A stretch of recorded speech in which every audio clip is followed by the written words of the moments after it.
Hello friends, income tax practitioner course के अगले lecture में आप लोगों का स्वागत है। आज हम स्टार्ट करने जा रहे हैं most important chapter, chapter number 5 heads of income. Friends, जैसा कि हमें पता है कि हम इस पूरे कोर्स को कवर कर रहे हैं अपनी इनकम टैक्स की बुक से और ये बुक स्पेशली इनकम टैक्स का जो बिल है, उसके हिसाब से ही है, ईज़ी लैंग्वेज में है। अगर आप लोगों के पास ये बुक नहीं है, तो लिंक डिस्क्रिप्शन में है, आप वहाँ से ले सकते हो। हमने लास्ट लेक्चर तक चैप्टर नंबर 4 इसको कवर कर लिया था, political parties and electoral trust. आज हम चैप्टर नंबर 5 की तरफ बढ़ेंगे और चैप्टर नंबर 5 जो है वो बहुत इम्पोर्टेंट, ये मैं क्यों बोल रहा हूँ? पूरा इनकम टैक्स, ये पूरा जो खेल है, ये किसके इर्द-गिर्द घूमता है, किसके आजू-बाजू घूमता है? That is heads of income. जितने रूल बने हुए हैं इधर-उधर, वो सब किससे रिलेटेड है? Heads of income.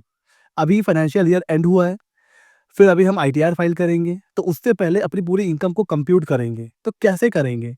ऐसा तो है नहीं कि बस अपनी मर्ज़ी से मुझे रेंट भी आ रहा है, मुझे सैलरी भी आ रही है, मुझे इंटरेस्ट आ रहा है, मुझे कैपिटल गेन हो रहा है। नो, एक प्रॉपर फॉर्मेट होता है, एक प्रॉपर रूल्स होते हैं।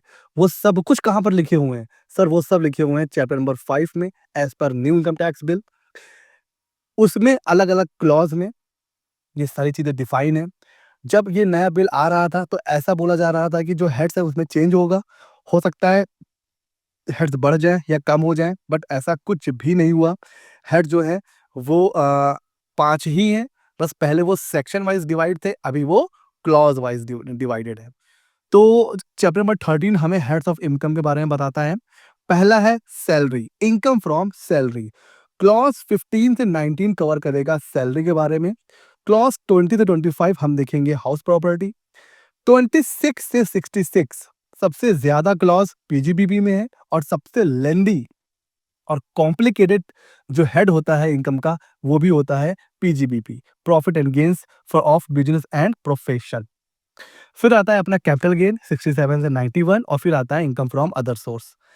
मैं बात करूँ ईज़ी हेड के बारे में, तो हाउस प्रॉपर्टी, कैपिटल गेन और अदर सोर्स, ये सबसे ईज़ी हैं। इसमें इसको समझने में ज़्यादा प्रॉब्लम नहीं आती है। थोड़ा-सा कॉम्प्लेक्स हो जाता है सैलरी, थोड़ा-सा कैलकुलेशन हो जाता है एचआरए और ग्रेच्युटी वगैरह। उसके बाद सबसे जो खतरनाक होता है वो है पीजीबीपी। अगर मैं ये कहूँ कि आपने अगर पीजीबीबी अच्छे से समझ लिया, तो आप इनकम टैक्स में एक्सपर्ट बन गए, तो ये गलत नहीं होगा। इसलिए हम लोग पीजीबीपी को बहुत आराम से और डिटेल में पढ़ेंगे। तो देखिए, जब भी कोई भी फाइनेंशियल ईयर एंड होता है ना, तो उससे पहले आईटीआर फाइल करने से पहले हम अपनी इनकम को कंप्यूट करते हैं और उस कंप्यूटेशन के लिए 5 हेड हैं। इंडिया में आप कुछ भी अर्निंग कर रहे हो, किसी भी तरीके की अर्निंग कर रहे हो, वो इन्हीं 5 हेड में फॉल करेगा। सैलरी में जाएगा, हाउस प्रॉपर्टी में जाएगा, बिज़नेस प्रोफेशन में जाएगा, कैपिटल गेन में जाएगा और जो कहीं नहीं जाएगा, वो अदर सोर्स में जाएगा। ठीक हो गया?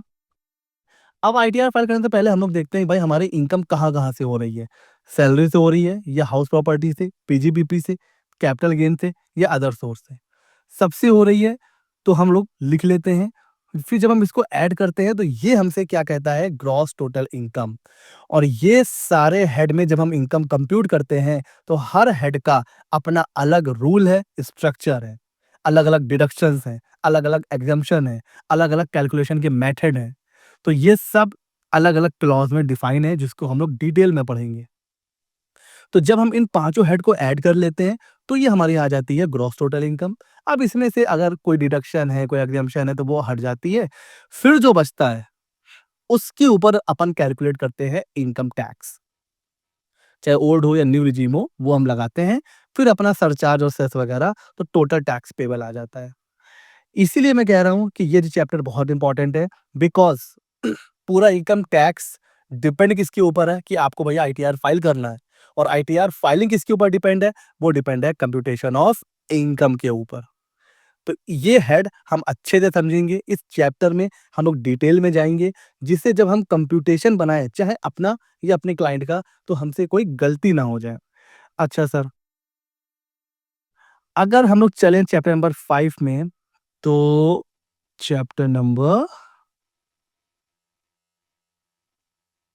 5 यहाँ पर क्लॉज़ 13 है, वो हमें ये डिफाइन करके बताता है कि भाई जब आप अपनी इनकम कैलकुलेट करेंगे ना, तो उसका प्रॉपर क्लासिफिकेशन होना चाहिए। ये क्यों इम्पोर्टेंट है?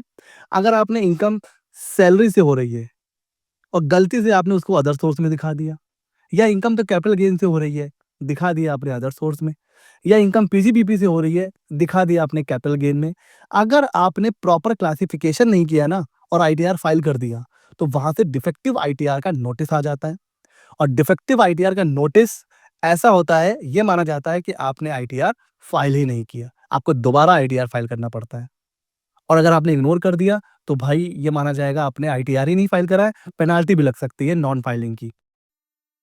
उसी तरह ये डबल डिडक्शन और डबल टैक्सेशन को भी अवॉइड करने के लिए प्रॉपर क्लासिफिकेशन बहुत इंपॉर्टेंट है। कहीं ऐसा ना हो कि आपने एक इनकम 2 जगह ले ली, अदर सोर्स में भी ले ली, कैपिटल गेन में भी ले ली।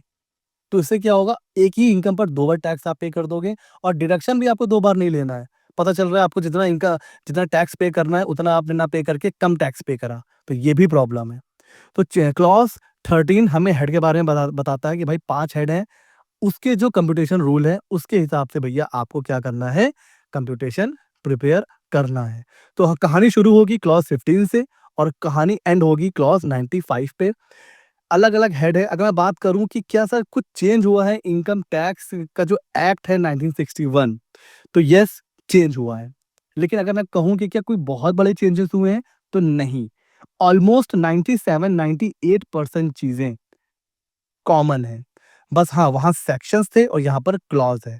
तो अब हमें वो सेक्शंस को भूलना होगा और क्लॉज़ वाइज़ बात करनी होगी कि कौन-सी इनकम को हमें कहाँ क्लासिफ़ाई करना है। तो अब हम एक-एक हेड में आराम से डिटेल में जाके समझेंगे। अब आप मुझे कमेंट सेक्शन में ये बताइए कि आप पहले कौन-सा हेड पढ़ना चाहते हैं? Income from salary, house property, PGBP, capital gain या अदर सोर्स? मैं सोच रहा था कि मैं सैलरी से स्टार्ट करूँ, लेकिन आप लोग मुझे कमेंट सेक्शन में बताइए कि आप लोग पहले कौन-सा हेड पढ़ना चाहते हैं? क्योंकि हम लोग कोई भी हेड ऊपर-नीचे कर सकते हैं, क्योंकि लगभग-लगभग सारे हेड एक-दूसरे से बिल्कुल भी कनेक्टेड नहीं हैं, तो हम लोग चाहें तो हेड को ऊपर-नीचे भी कर सकते हैं। तो आप मुझे कमेंट सेक्शन में ज़रूर बताइएगा कि पहले आप कौन-सा हेड पढ़ना चाहते हो? मैं जो सोच रहा हूँ कि मैं सैलरी से स्टार्ट करूँगा। आपके मन में अगर ये है कि आपको हाउस प्रॉपर्टी से पढ़ना है या कैपिटल गेन या पीजीबीपी या अदर सोर्स, तो आप कमेंट सेक्शन में मुझे ज़रूर बताइए। तो ये है चैप्टर नंबर 5। अब हम लोग डिटेल में शुरुआत करेंगे। जो हेड आप मुझे बताओगे उसको हम लोग डिटेल में कवर करेंगे, पूरे प्रैक्टिकल क्वेश्चन आंसर के साथ कवर करेंगे और आराम से डिटेल में कवर करेंगे। तो ये वीडियो कैसा लगा ज़रूर बताइएगा। ये चैप्टर बहुत इंपॉर्टेंट है। यहाँ से जो हमारा कोर्स चलेगा, एक-एक लेक्चर बहुत इंपॉर्टेंट होने वाला है और अब जो वीडियोज़ भी आएँगे वो रेगुलर इंटरवल पर आते रहेंगे। कैसा लगा वीडियो हमें ज़रूर बताइएगा। कमेंट करके हमें आपका फीडबैक चाहिए, बिकॉज़ आपका जो फीडबैक है वो बहुत इंपॉर्टेंट है। मिलते हैं अगले नॉलेजेबल वीडियो में।